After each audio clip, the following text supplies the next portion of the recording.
এটার গ্রেভিটাই এতটাই টেস্টি হয় যে এই গ্রেভি দিয়ে রুটি, পরোটা, নান, ভাত আপনার যা ইচ্ছে খেয়ে ফেলতে পারবেন। মাংস আর ধরার দরকার হবে না। দেখে নিশ্চয়ই বুঝতে পারছেন আমি কি বানাবো।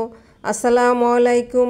এজন্য আমি একটা আস্ত মুরগি 8 পিস করে নিয়েছি। আমি এখানে হাড় সহই কেটে নিয়েছি, আবার মাঝখান থেকে এভাবে কেটে কেটে নিয়েছি যাতে ভিতরে মশলাগুলো ভালো করে ঢোকে। ম্যারিনেট করে রাখার জন্য আমি কিছু মশলা একত্রে মিলিয়ে নিচ্ছি। এজন্য আমি আধা চা চামচ আদা বাটা, আধা চা চামচ রসুন বাটা, 1 চা চামচ মরিচের গুঁড়া, সামান্য পরিমাণে লবণ, আর এখানে 1 চামচ পরিমাণে জিরা আর গরম মশলার গুঁড়া একত্রে দিয়ে নিয়েছি। 2 টেবিল চামচ পরিমাণে টক দই আর 1 টুকরা লেবুর রস দিয়ে দেব। এটাকে এখন ভালো করে মাখিয়ে মাংসগুলোকে দিয়ে দেব। মাংসগুলো দিয়ে খুব সুন্দর করে মাখাতে হবে, একদম এপিট উপিট করে, যাতে ভিতর পর্যন্ত মশলাগুলো ঢুকে যায়। এভাবে মাখিয়ে আমি 3 ঘন্টার জন্য রেখে দিয়েছিলাম। আপনারা চাইলে বেশিও রাখতে পারেন, 4-5 ঘন্টাও, কিন্তু আমার মনে হয় 2.5 ঘন্টা 3 ঘন্টা রাখলেই যথেষ্ট। এতেই মাংসটা একদম সফট হয়ে যায়। বোনলেস হলে তো আর কথাই নেই। বোনলেস মাংস কিন্তু 1-1.5 ঘন্টা ম্যারিনেট করে রাখলেই যথেষ্ট। এতেই মাংসটা একদম সফট হয়ে যায়। বাহিরের দেশগুলোতে,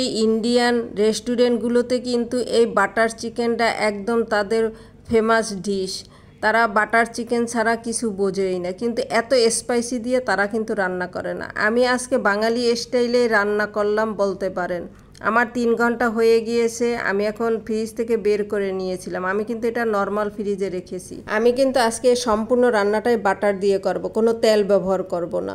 এজন্য ফ্রাই প্যান চুলায় বসিয়ে কিছুটা বাটার দিয়ে দিয়েছি। বাটার গলে আসলে এখন মাংসগুলোকে আমি দিয়ে দেব। আর চুলার আঁচটা কিন্তু আমি মিডিয়ামে রেখেছি, একদম হাইও না লোও না। আর এখন আবার একটু বাটার দিয়ে দিলাম যাতে সম্পূর্ণ মাংসগুলোর ভিতরে বাটার ঢুকে, সেই জন্য। এক পাশ হয়ে গিয়েছে, আমি এখন উল্টিয়ে দেব।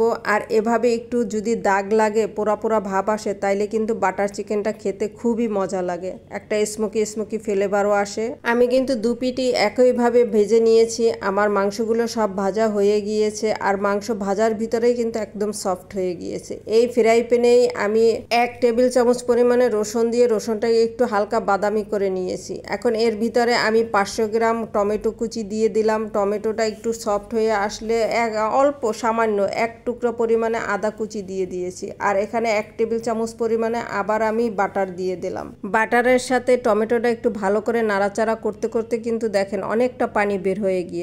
আমার আর এক্সট্রা পানি দেওয়ার দরকার নাই। এখন আমি বাড়তি যে মশলাগুলো সেগুলোকে একে একে দিয়ে দেব।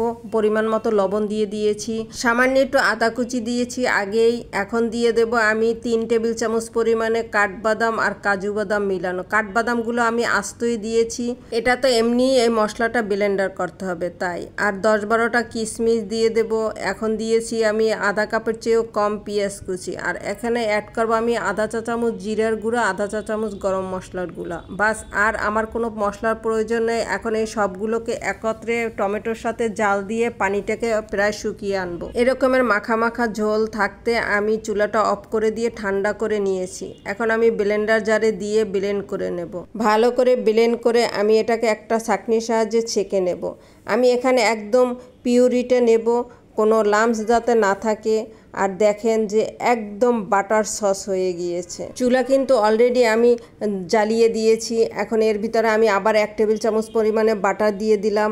আর দেব এখানে আমি ফ্রেশ ক্রিমটা। এটা দুধের সর দিয়ে আপনি নিজেও হাতে বানিয়ে নিতে পারেন, তাহলে তো খুবই ভালো হয়। না হলে আপনি ডানো ক্রিমটাও কিনে আনতে পারেন।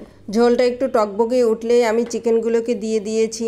চিকেন দেওয়ার পরে বেশি সময় রান্নার দরকার নেই, কেননা চিকেনটা আমি যখন ভেজেছি তখনই একদম সফট হয়ে গিয়েছে।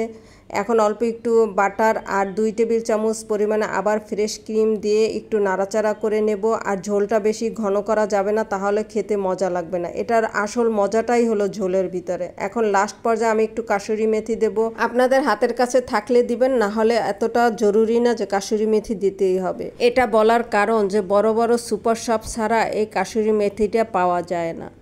যাক, এখন আমি একটু ঠান্ডা হয়ে আসলে আমি একটা প্লেটে নিয়ে নিচ্ছি। উপর থেকে আবার কিছুটা ফ্রেশ ক্রিম দিয়ে দেব। আর এখন আমি এই বাটার চিকেনটা নানের সাথে পরিবেশন করার জন্য নানও আমি বানিয়ে নিয়েছি।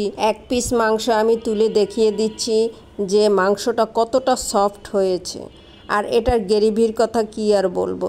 এই গ্রেভি দিয়েই আপনার নান, পরোটা, রুটি, ভাত, পোলাও যা ইচ্ছে খেয়ে নিতে পারেন। মাংস আপনার টাচই করতে হবে না, এতটাই মজা হয়েছে গ্রেভিটা। মাংসের কথা কি আর বলবো, আপনারা বাসায় ট্রাই করলেই বুঝতে পারবেন। আমার রেসিপি কেমন হলো অবশ্যই কমেন্টসে জানাবেন। আমার জন্য দোয়া করবেন। আবার পরবর্তী কোনো রেসিপি নিয়ে দেখা হবে। আল্লাহ হাফেজ।